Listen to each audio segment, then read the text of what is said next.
हमारे YouTube channel के सभी दर्शकों को राधे राधे।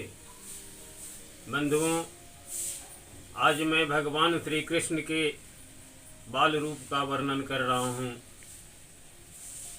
यानी लड्डू गोपाल जी के बारे में आप सबको बताने जा रहा हूँ। आज भारतवर्ष में ये प्रचलन हो चुका है कि प्रायः हर आदमी लड्डू गोपाल जी को अपने घर में रखना पसंद करते हैं। पर लड्डू गोपाल जी की सेवा किस प्रकार की जाए, कैसे उनको घर में रखा जाए, इसके बारे में बहुत से आदमी को तो जानकारी है और बहुत से आदमी यूं मूर्ति समझ के घर में ले जाकर रख देते हैं। तो बंधुओं, आज मैं आप सबको ये बताना चाहता हूँ कि भगवान श्री कृष्ण का बाल रूप लड्डू गोपाल जी को घर में कैसे रखें, कैसे उनकी सेवा करें, कैसे पूजा अर्चना करें, कैसे उनके साथ लाड़ प्यार रखें, इन सब के बारे में बहुत सी जानकारियाँ मैं आपको दे रहा हूँ। लड्डू गोपाल जी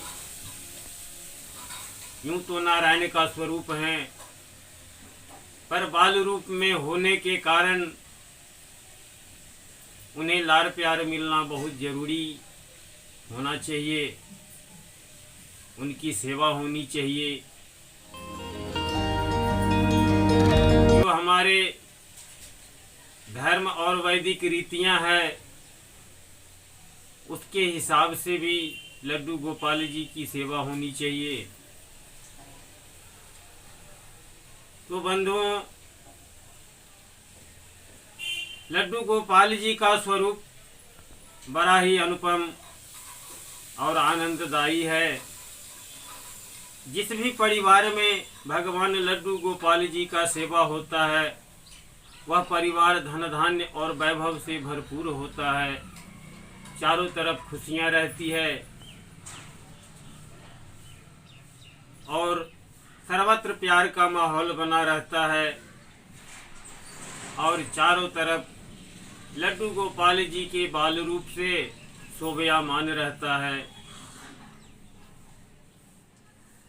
भगवान लड्डू गोपाल जी की सेवा श्रद्धा भाव और प्रेम पूर्वक करने से सांसारिक और आध्यात्मिक दोनों प्रकार का सुख प्राप्त होता है।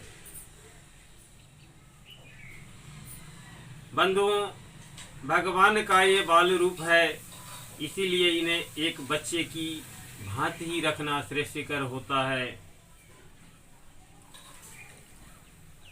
इनको समय से सुलाना चाहिए, समय से जगाना चाहिए।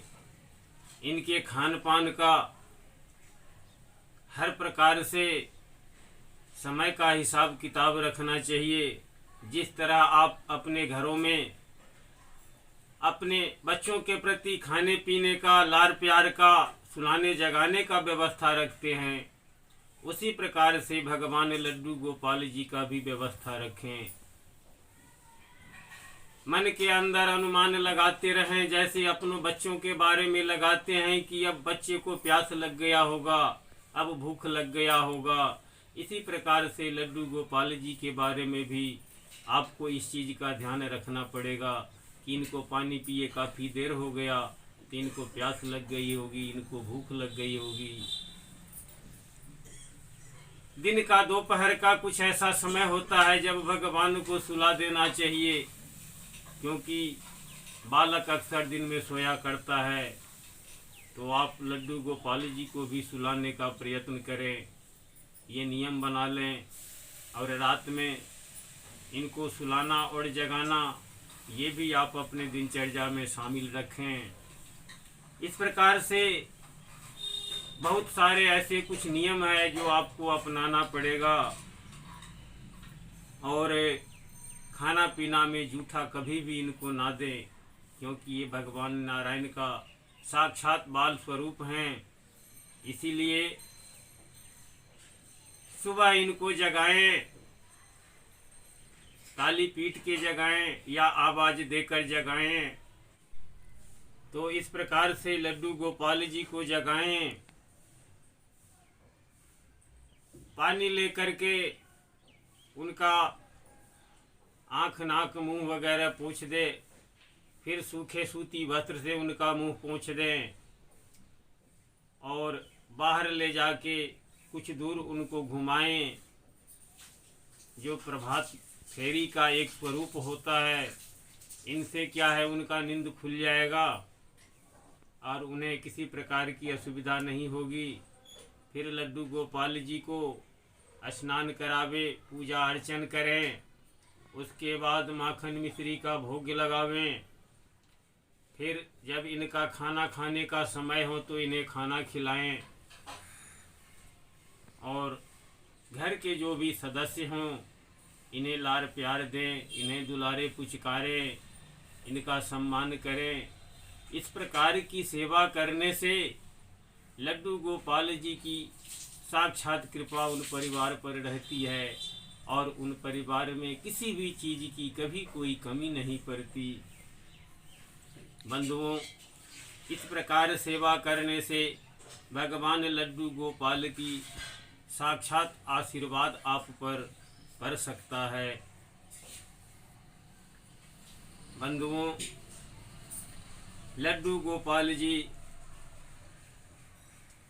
भगवान विष्णु अर्थात श्री कृष्ण के बाल स्वरूप हैं। इनको देखने के लिए स्वयं ब्रह्मा शिव जी लालायित रहते हैं और इनको समय समय पर आकर के देखते रहते हैं। यूँ तो आपको पता होगा, जब भगवान श्री कृष्ण का जन्म हुआ था तो शंकर जी इन्हें देखने के लिए गोकुल नगरी में आए थे। और ये हमारा और आपका सौभाग्य है कि घर में लड्डू गोपाल जी को रख करके उनकी सेवा करते हैं। ये तो हमारे लिए बहुत ही बड़ा सौभाग्य है। तो बंधुओं, इस प्रकार गोपाल जी की सेवा करने से सभी प्रकार का मनोरथ पूर्ण होता है और भगवान के भक्ति के बहुत सारे मार्ग आपके लिए प्रशस्त होता है। और जब आपके जीवन का अंतिम क्षण आएगा तो भगवान लड्डू जी के कृपा से हर प्रकार से आपके मार्ग प्रशस्त होंगे। आपको किसी भी प्रकार का कोई बाधा नहीं उत्पन्न होगा। तो बंधुओं, हमारा आप सब से यही गुजारिश है कि भगवान लड्डू गोपाल जी की सेवा करें। इससे आपकी सारे मनोकामना पूर्ण होगा, घर की प्रगति होगी, जीवन में शांति मिलेगी। तो इन्हीं सारे शुभकामनाओं के साथ राधे राधे।